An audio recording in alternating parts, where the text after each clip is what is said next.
샬롬. 각자의 처소에서 우리 다 같이 사도신경 고백함으로써 예배 시작하도록 하겠습니다. 같이 고백하겠습니다. 나는 전능하신 아버지 하나님, 천지의 창조주를 믿습니다. 나는 그의 유일하신 아들 우리 주 예수 그리스도를 믿습니다. 그는 성령으로 잉태되어 동정녀 마리에게서 나시고 본디오 빌라도에게 고난을 받아 십자가에 못 박혀 죽으시고 장사된 지 사흘 만에 죽은 자 가운데서 다시 살아나셨으며 하늘에 오르시어 전능하신 아버지 하나님 우편에 앉아 계시다가 거기로부터 살아있는 자와 죽은 자를 심판하러 오십니다. 나는 성령을 믿으며 거룩한 공교회와 성도의 교제와 죄를 용서받는 것과 몸의 부활과 영생을 믿습니다. 아멘. 저희 각자의 초소에서 같이 찬양 드렸으면 좋겠습니다.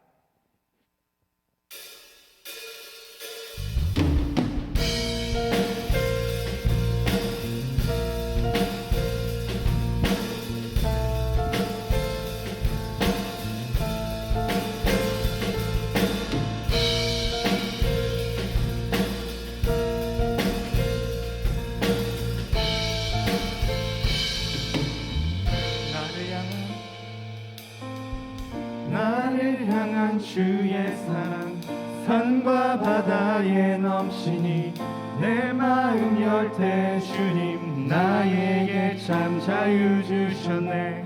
늘 진리 속에 거하며 나의 손을 높이 들고 언제나 주님의 사랑을 노래하리.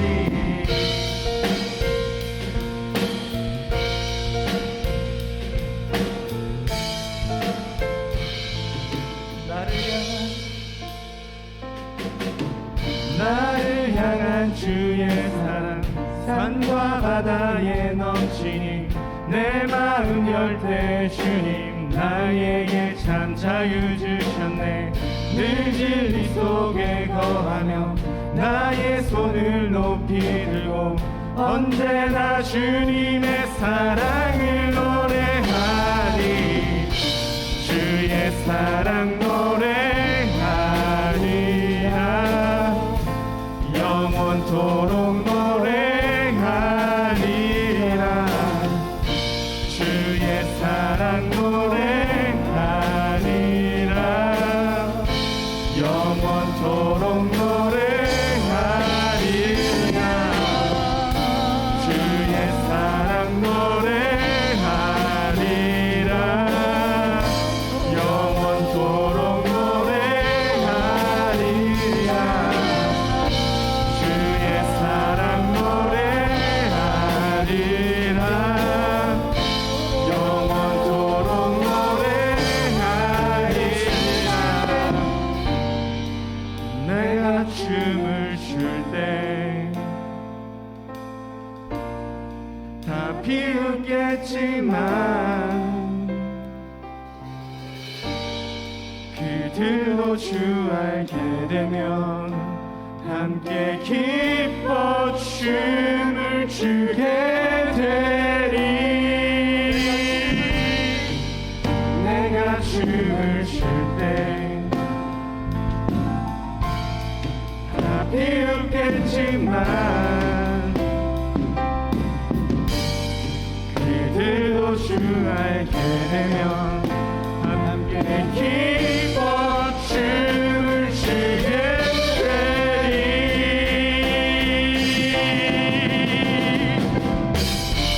주의 사랑 노래하리라. 영원토록 노래하리라. 주의 사랑 노래하리라. 영원토록 노래하리라. 주의 사랑 노래하리라. 영원토록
주님을 볼 수 없습니다.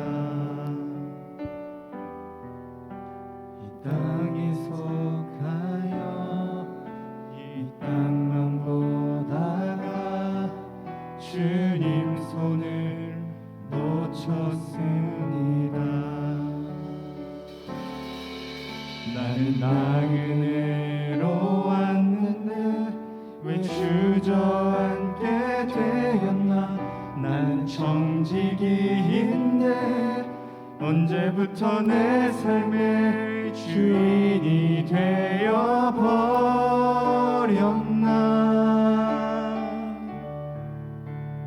틈이 없이는 기쁘시게 못하다니 고된 수고도 다 헛될 뿐이라. 믿음이 없어서 무너진 삶의 모든 자리에 다시 주님을 기다립니다.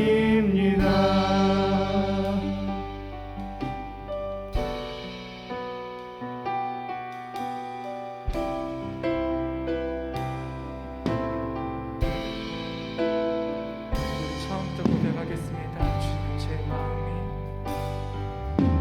주님 제 마음이 너무 둔해서 주님을 볼 수 없습니다. 이 땅에 속하여 이 땅만 보다가 주님 손을 놓쳤습니다. 나는 나그네로 왔는데 왜 주저앉게 되었나. 나는 청지기인데 언제부터 내 삶의 주인이 되어버렸나.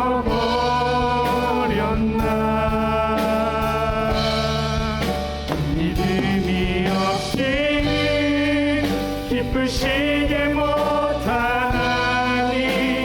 고된 수고도 다 헛될 뿐이라. 믿음이 없어서 무너진 삶의 모든 자리에 다시 주님을 기다립니다. 믿음이 없이는 기쁘시게 못하나니 고된 수고도 다 헛될 뿐이라. 믿음이 없어서 무너진 삶의 모든 자리에 다시 주님을 기다립니다.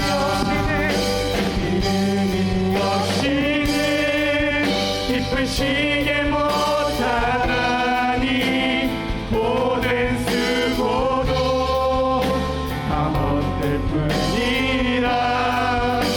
믿음이 없어서 무너진 삶의 모든 자리에 다시 주님을 기다립니다. 믿음이 없이는 기쁘시게 못하나니 고된 수고도 다 헛될 뿐이라. 믿음이 없어서 무너진 삶의 모든 자리에 다시 주님을 기다립니다. 믿음 다요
먼저 그 나라 그 뜻 구하며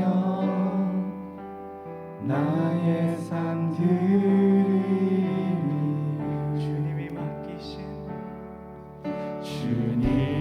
맡기신 하나님 나라 믿음의 눈으로 바라보리라.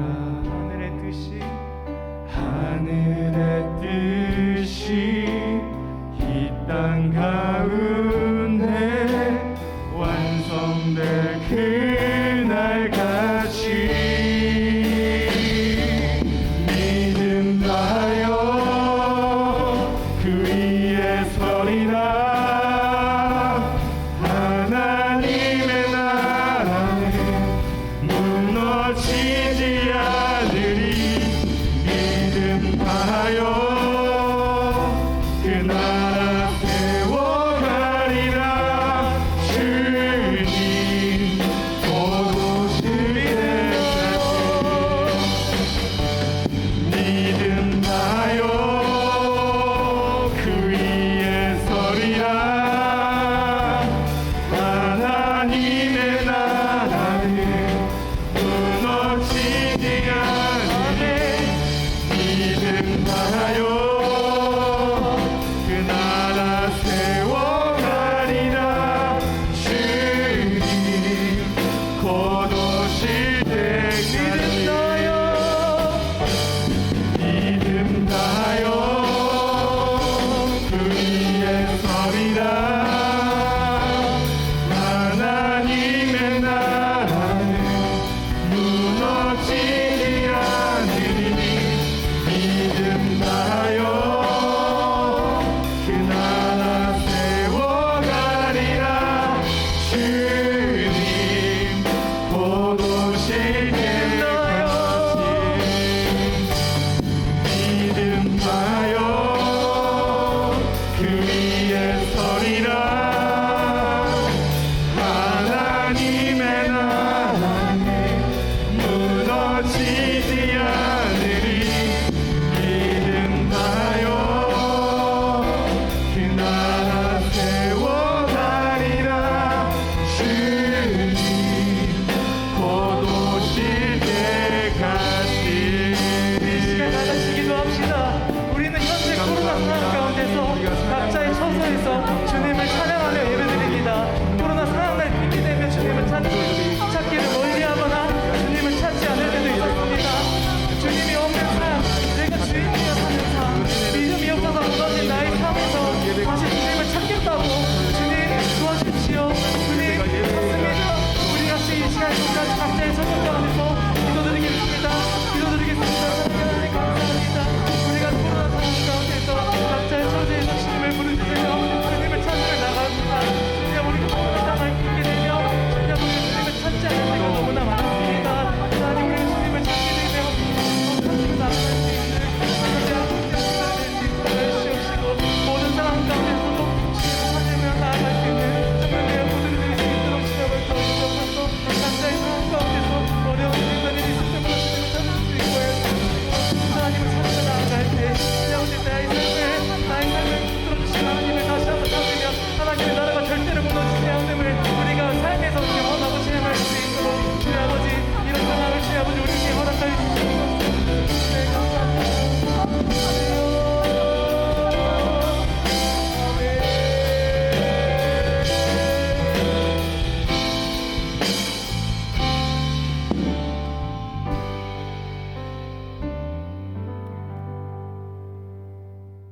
이 시간 함께 기도하도록 하겠습니다. 사랑의 하나님 아버지 참으로 감사합니다. 이 시간 우리가 함께 대면하여 예배를 드리지 못하지만 하나님 각자의 처소에서 비대면으로 영상으로 이 시간 함께 하나님께 예배를 드리오니 주여 우리의 예배를 기뻐 받아 주옵소서. 우리의 연약함 가운데에 성령 하나님께서 도와주시고 오늘 이 예배를 통하여 하나님 우리가 성령님을 의지하며 나아가는 귀한 시간 되게 하여 주옵소서. 감사 영광 돌리며 우리를 건너신 나사렛 예수 그리스도 이름으로 기도드립니다. 아멘. 오늘 우리에게 주신 하나님의 말씀은 사도행전 2장 1절에서부터 4절의 말씀을 가지고 함께 말씀을 나누도록 하겠습니다. 사도행전 2장 1절부터 4절의 말씀입니다. 오순절 날이 이미 이름에 그들이 다 같이 한 곳에 모였더니 호련히 하늘로부터 급하고 강한 바람 같은 소리가 있어 그들이 앉은 온 집에 가득하며 마치 불의 혀처럼 갈라지는 것들이 그들에게 보여 각 사람 위에 하나씩 임하여 있더니 그들이 다 성령의 충만함을 받고 성령이 말하게 하심을 따라 다른 언어들로 말하기를 시작하니라. 아멘. 오늘은 사도행전 2장 1절에서부터 4절의 말씀을 가지고 성령 충만한 삶이란 제목으로 말씀을 나누도록 하겠습니다. 오늘은 성령 강림주일입니다. 여러분들 혹시 성령 강림주일이 무슨 날인지 아십니까? 원래 성령 강림주일은 이스라엘 절기 중 오순절이란 절기에 일어났습니다. 그런데 우리가 알고 있는 구약의 오순절과 신약의 오순절은 약간의 차이가 있습니다. 원래 오순절은 유월절 이후 그리고 그 안식일 다음 날부터 50일이 되는 날을 오순절이라고 불렀습니다. 그 오순절은 이스라엘 백성들에게 77절 또한 맥추절이라는 이름으로도 불리기 시작했습니다. 즉 구약은 출애굽 후 50일을 기념하고 하나님께서 그들에게 주신 귀한 보리인 그 소산물에 감사하는 마음으로 지키는 절기, 그것이 바로 구약의 오순절이었습니다. 그런데 이것이 신약 시대에 오게 되면서부터 예수님께서 유월절 어린 양으로 돌아가시고 부활하신 후 50일의 날이 지난 그 오순절을 우리가 다시 기념하게 되었다는 것이죠. 왜 다시 기념했냐면 그 오순절에 성령께서 바로 강림하셨기 때문입니다. 그래서 신약시대 이후부터는 이 오순절을 성령 강림주일이라고 부르기 시작했습니다. 재미있는 것은 예수님께서 부활하셔서 제자들과 무려 40일이라는 기간을 함께 하셨다라는 것입니다. 그리고 그 40일 동안 제자들을 계속 앞에 나타나서 만나시고 그들과 함께 생활했다라는 것이죠. 그리고 승천하시면서 하나님 예수님께서 그들의 제자들에게 이렇게 말씀하셨습니다. 사도행전 1장 3절에서부터 4절의 말씀인데요. 함께 읽어보도록 하겠습니다. 그가 고난받으신 후에 또한 그들에게 확실한 많은 증거로 친히 살아계심을 나타내사 40일 동안 그들에게 보이시며 하나님 나라의 일을 말씀하시느니라. 사도와 함께 모이사 그들에게 분부하여 이르시되 예루살렘을 떠나지 말고 내게서 들은 바 아버지께서 약속하신 것을 기다리라. 요한은 물로 세례를 베풀었으나 너희는 몇 날이 못되어 성령으로 세례를 받으리라 하셨느니라. 아멘. 오늘 본문은 이렇게 말합니다. 며칠이 걸릴 줄 알 수는 없으나 제자들과 함께 예루살렘에 머물라라고 말합니다. 그래서 제자들은 마가의 다락방이라는 그곳에서 성령 하나님이 오시기만을 간절히 기다렸습니다. 그렇게 기다리면서 기도했던 그들 3일이 지났습니다. 아무 일도 일어나지 않았던 것이죠. 5일이 지났습니다. 7일이 지났습니다. 특별한 일이 계속 일어나지 않고 있습니다. 많은 제자들 앞에 나타나신 예수님, 또 그들을 직접 만나고 그들이 예수님을 알고 만났지만 예수님의 그 마지막 말에 그렇게 귀 기울이지 않았습니다. 결국 이 오순절 마가의 다락방에는 120명이란 사람만 성령의 은혜를 입었다라는 것입니다.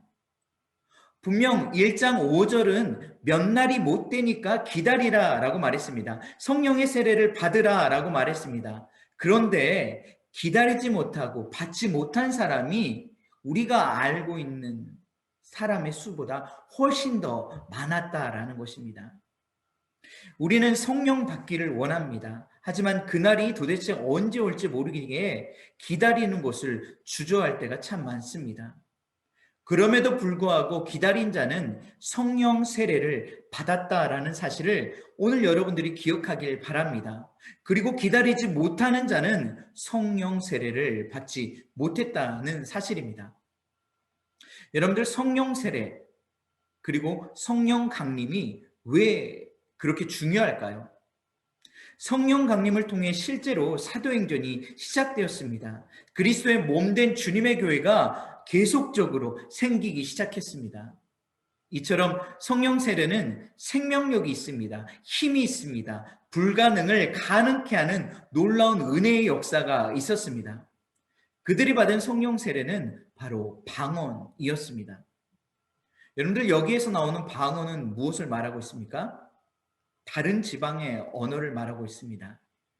성령 강림 사건에 받은 성령 세례는 각 나라의 언어들로 받았다라는 것이죠.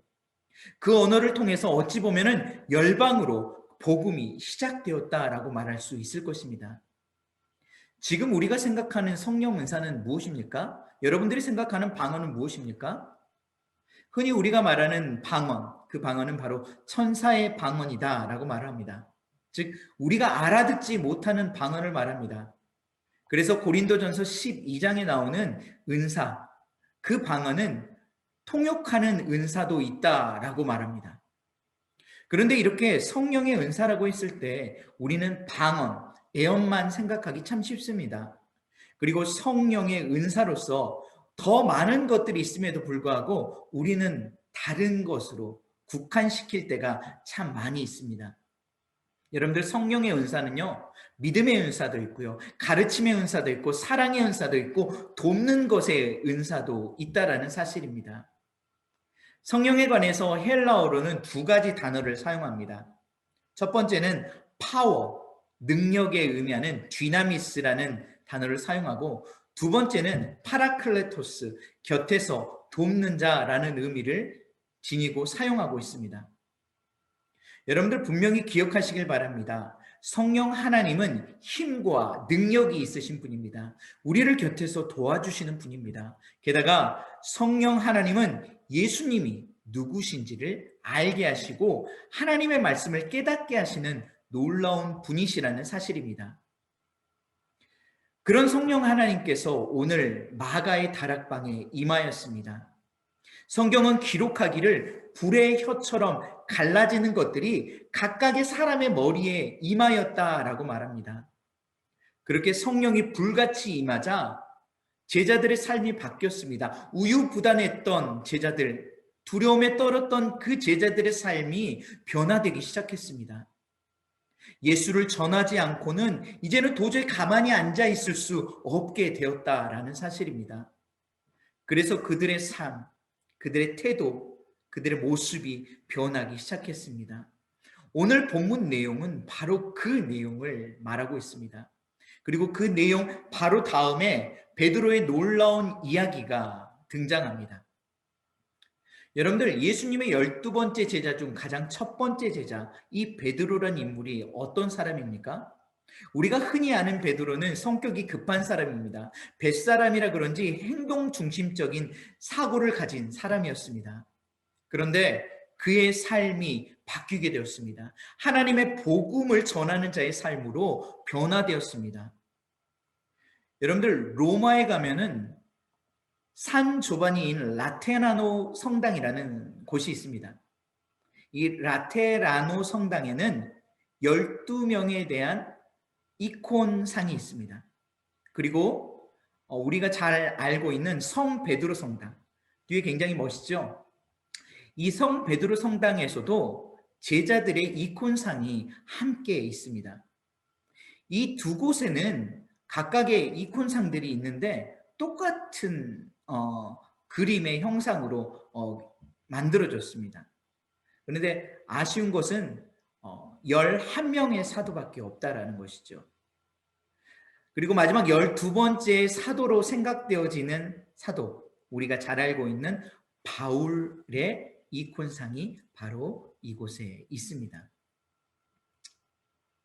하나씩 하나씩 우리가 좀 살펴보면서 그들이 성령 강림을 통해서 어떻게 그들의 삶이 바뀌고 어떤 삶의 여정을 살아갔는지에 대해서 이 시간 우리 함께 살펴보기를 원합니다. 뒤에 있는 이 그림 굉장히 멋있죠? 네. 여기는 베드로 성당의 아주 광장입니다. 우리에게 많이 알려진 광장이기도 하죠. 위에서 내려다보면요, 열쇠 모양으로 이 광장이 지어져 있습니다. 첫 번째 인물입니다. 시몬 베드로. 이 시몬은 듣는 자 또는 복종하는 자라는 의미를 갖고 있습니다. 그는 가버나움 사람이며 베세다 어부였고 최초로 부름받은 제자들 중에 하나라는 사실입니다. 이 그림을 자세히 보면은 베드로의 손에 열쇠가 지어져 있습니다. 이것은 바로 천국의 열쇠입니다. 유대인과 이방인에게 최초로 천국을 연 사도였다라는 것을 암시하고 있습니다. 그리고 베드로의 죽음은 어떻습니까? 예수님이 십자가에 달려 돌아가셨는데 내가 어떻게 예수님과 똑같이 십자가에 매달릴 수 있겠습니까? 거꾸로 저는 죽겠습니다 라고 순교했던 자입니다. 그래서 그의 상징물로는 천국의 열쇠, 성서, 역십자가, 그 다음에 수탑, 이런 것이 그의 상징물로 알려져 있습니다. 두 번째로는 안드레입니다. 안드레 역시 예수님께서 처음 불렀던 4명의 제자 중에 속해 있습니다. 그의 이름의 뜻은 남자답다라는 의미를 갖고 있습니다. 형제로서 베세다의 어부였고 그 다음에 요한의 제자였습니다. 그래서 그가 나중에 순교했던 지역을 보니까 파트레스, 바로 그곳에서 십자가형에 순교당했다라고 말합니다. 그림을 보면 십자가가 약간 이렇게 X형 십자가를 볼 수 있는데 그 역시 이 X형 십자가의 형태에서 달려 죽었음을 의미하고 있습니다. 세 번째로는 세베대 아들 야고보입니다. 여러분들, 이 야고보는 대신 들어앉다라는 의미를 갖고 있는데 이 역시 굉장히 성격이 급한 사람으로 우리에게 알려져 있습니다. 그래서 그의 별명이 바로 우레의 자식이라는 별명을 갖고 있습니다. 다른 사도들이 보지 못하는 많은 이적을 그는 경험하고 체험했습니다. 그래서 주 44년에 헤로당에게 그는 칼로 참살당했습니다. 우리가 잘 알고 있는 사도행전 12장에 나오는 제자들, 즉 예수님의 12제자 중에 최초의 순교자인 이 야고보가 바로 세베대의 아들 야고보, 우리에게 잘 알려진 우레의 자식이라 불리우는 이 야고보이라는 사실입니다. 그의 상징물로는 들고 있는 지팡이와 모자와 자루라고 합니다. 네 번째는 요한입니다. 요한, 우리에게 잘 알려져 있습니다. 하나님께서 그를 사랑하시는 자라고 많이 표현하고 있죠. 예수님의 승천하신 후에도 그리스도교의 굉장히 중요한 인물로 그는 자리 잡았습니다. 그는 죽음을 당하지 않은 유일한 사도라고 우리에게 알려져 있는데요. 도미티아누스의 그 핍박으로 그는 밤모섬에 유배가 됩니다. 그리고 그 유배되었을 당시에 요한계시록을 또 작성하게 됩니다. 그의 상징물인 발밑에 있는 독수리를 볼 수 있고 그가 들고 있는 성서, 즉 책을 씀을 의미하고 있습니다. 빌립이란 인물은 어떤 인물입니까? 우리에게 어떻게 보면은 잘 알려지지 않은 인물 중에 한 사람입니다. 사도로서의 행적이나 죽음에 대해서 확실하게 알려지지 않았지만 그는 몰매를 맞고 십자가에 매달려 죽임을 당했다라고 말합니다. 빌립은 그의 이름처럼 투쟁적 삶을 살아갔습니다. 여섯 번째로 바돌로메입니다. 바돌로메라는 인물에 대해서 많은 이들이 모르는데 이 인물은 나다나엘이라는 인물과 동일 인물로 우리에게 알려져 있습니다. 나중에 아르메니아에서 참수를 당한 것으로 알려져 있는데요. 산채로 칼에 그의 살가죽이 벗겨져서 죽임을 당했습니다. 그래서 지금 보고 있으면 이 바돌로메오의 이 그림에서 이 살가죽, 이것이 바로 살가죽이 벗겨진 채 죽임을 당했음을 의미합니다. 그리고 그 후에 머리가 베어졌다라고 말합니다. 상징물에는 세 개의 은색 당도, 즉 칼을 지금 쥐고 있죠. 그리고 벗겨진 이 살가죽을 들고 있는 모습을 볼 수 있습니다. 일곱 번째는 도마입니다. 도마는 디투모스, 쌍둥이라는 의미를 가지고 있습니다. 부활하신 예수님을 믿지 못해서 그의 상처에 환부에 손을 집어넣은 의심 많은 도마라고 우리에게 알려져 있습니다. 이 의심 많은 도마가 이 마가의 다락방에 놀라운 성령의 은사를 받음으로 인해서 그의 삶이 어떻게 변했느냐? 페르시아에서 전도했습니다. 그리고 에데사라는 곳에서 창에 찔려서 죽임을 당했다라고 기록하고 있습니다. 그의 상징물로는 직각자, 작살, 허리띠가 이렇게 있습니다. 여덟 번째로 마태입니다. 이 마태라는 인물은 어떤 인물입니까? 레위라고 불렸으며 우리에게 더 잘 알려진 이름은 마태인데 세리 마태라는 별명이 있습니다. 즉 그의 직업이 세리였으며 마태였음을 또 말하고 있는 것이죠. 그는 에디오피아에 가서 전도를 하다가 창에 찔려 순교하였습니다. 세리인 마태, 그가 예수 그리스도를 안 만나고 삶을 살았다면 굉장히 호요식할 수 있었던 삶을 살 수 있었던 자였습니다. 그런데 그렇게 살지 않았다라는 것이죠. 하나님을 만나고 성령의 은혜에 감복하여 그의 삶이 바뀌었습니다. 복음을 전하며 죽음의 자리로 나아갔다라는 것입니다. 아홉 번째로는 알페오 아들 야고보, 즉 우리에게 앞에 일컬었던 세베대의 야고보는 큰 야고보라고 일컬었고 이 알페오 아들은 작은 야고보다라고 알려져 있습니다. 단지 좀 키가 작았다라고 해서 작은 야고보다라고 불렸습니다. 그는 키가 작았음에도 불구하고 열심당 출신으로 굉장히 열정적이고 굉장히 강한 인물이었습니다. 시리아에 교회를 세우고 또 그 후에 예루살렘에 돌아와서 전도하다가 순교를 당했습니다. 일설에 의하면은 그는 서기관과 바리새인들에 의해서 성전 꼭대기에서 떨어뜨려진 후 돌로 쳐 죽임을 당했으나 여전히 죽지 않자 톱으로 그를 잔인하게 죽였다라고 전해지고 있습니다. 열 번째로는 다데오라는 인물입니다. 이 다데오라는 인물은 야고보의 동생, 즉 작은 야고보, 키 작은 야고보의 동생 유다라는 인물로 우리에게 알려져 있습니다. 똑같은 열심당원이었고 예수님에 대한 증거를 듣고 주님을 믿는 그 제자가 된 것이 바로 다데오입니다. 그 역시 아르메니아에서 주된 활동을 했었고 앞에 있었던 그 바돌로메와 더불어서 에데사에서 선교 사역을 했습니다. 나중에는 페르시아라는 곳에 가서 전도하다가 칼에 맞아 그곳에서 순교했습니다. 우리에게 잘 알려진 유다서를 작성한 자 중에 한 명이죠. 11번째는 가나나인 시몬입니다. 시몬이라는 이름이 너무나도 많았기에 그 앞에 그 지역 이름을 따서 가나나인이라는 것이 붙게 되었습니다. 그의 또 다른 이름은 셀롯인 시몬이다라고 말합니다. 셀롯 땅 열심당원인 그 역시 소아시아에서 전도하고 북아프리카, 애굽, 흑해 지역까지 복음을 전하다가 나중에는 영국까지 복음을 전했다라고 기록되어져 있습니다. 나중에 이 시몬은 애굽에 돌아와서 전도하고 유대에 돌아와서 하나님의 말씀을 전하다가 톱에 의해서 순교되었다라고 우리에게 알려져 있습니다.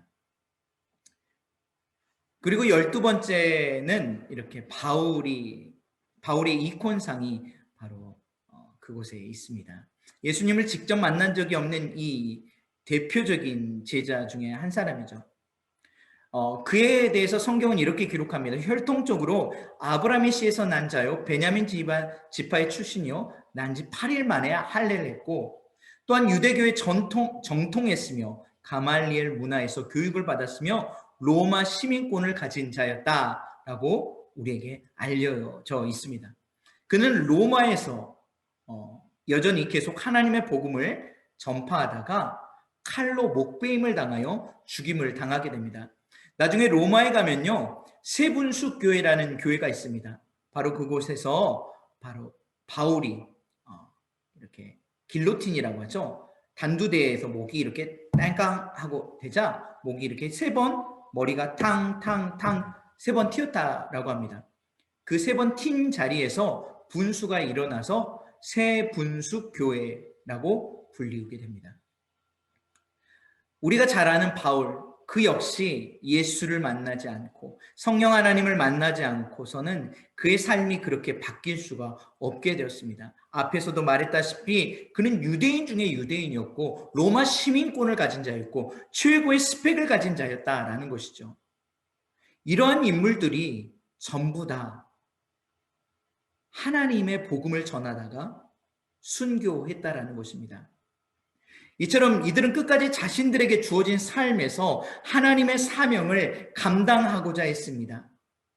죽음의 길, 죽을 수밖에 없는 그 길, 정말 힘든 길이지만 그들이 걸어갈 수 있었던 가장 중요한 일은 무엇일까요? 그것은 바로 성령 충만한 삶으로 살아가고자 늘 애쓰는 삶을 살았습니다. 성령 하나님을 의지하고자 했습니다. 내 생각을 내려놓고 내 경험을 내려놓고 살고자 했다라는 것입니다. 우리의 삶이 어렵습니까? 예수님의 제자들의 시대보다 어렵지는 않을 거라고 생각합니다. 우리가 더욱더 어려울 때, 그 어려운 시기 가운데에 성령 하나님을 의지하기를 원합니다. 그래서 그 성령 하나님을 의지함으로 성령 충만한 삶을 살아가는 우리 모든 청년들 되기를 간절히 주님의 이름으로 축복합니다. 이 시간 우리 함께 결단 찬양하도록 하겠습니다. 결단 찬양 허무한 시절 지날 때에 함께 부르도록 하겠습니다.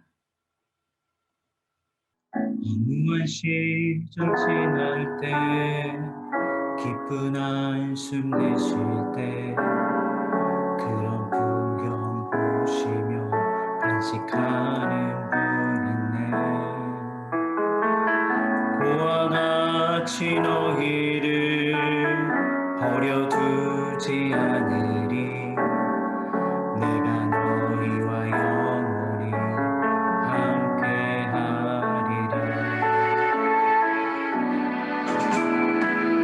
성령이 오셨네, 성령이 오셨네, 내 주에 보내신 성령이 오셨네. 우리 인생 가운데 친히 찾아오셔서 그 나라 꿈꾸게 하시네. 억눌린 자 갇힌 자 자유함이 없는 자 피난처가 되시는 성령님 계시네.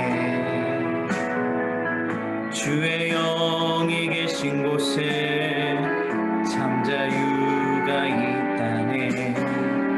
진리의 영이신 성령이 오셨네. 성령이 오셨네, 성령이 오셨네, 내 주에 보내신 성령이 오셨네. 우리 인생 가운데 친히 찾아오셔서 그 나라 꿈꾸게 하시네. 이 시간 우리 함께 기도하길 원합니다. 성령 하나님, 우리를 주장하여 주옵소서. 성령 충만한 삶을 살아갈 수 있도록 인도하여 주옵소서라고 이 시간 다 같이 주님의 이름 한번 부르며 기도하도록 하겠습니다.